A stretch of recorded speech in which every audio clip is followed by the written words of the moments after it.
Boker Tov, Boker Tov. Alors juste une toute petite halakha sur Ilchot Brachot.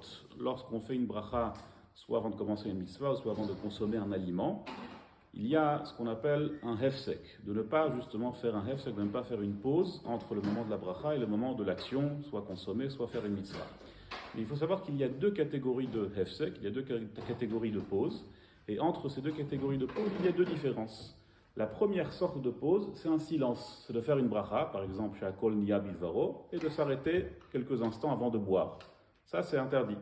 Mais le moment, le temps, le laps de temps qui pose problème, c'est un laps de temps qui est plus que Tor Kedei Dibour. C'est combien Tor Kedei Dibour? C'est le temps de dire la phrase suivante, Shalom Alecha Rabbi. Certains disent Shalom Alecha Rabbi ou Mori, mais c'est une histoire de quelques secondes. S'il y a une pause qui est inférieure à ce laps de temps, c'est pas du tout grave.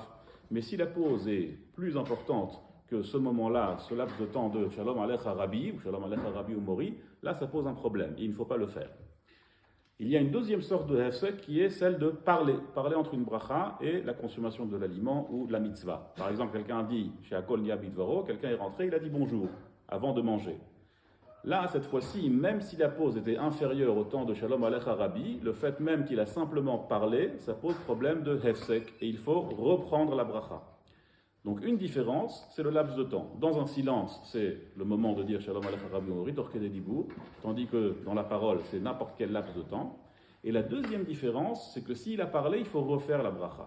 Tandis que le silence, on ne devra pas refaire la bracha, et même si la pause était plus importante que Tor Kedei Dibour, on ne devra pas refaire la bracha, sauf s'il y a eu ce qu'on appelle un hefsek hadat, qu'il y a eu vraiment un long moment qui est passé depuis la bracha jusqu'à l'action. Kol Tov et bonne journée.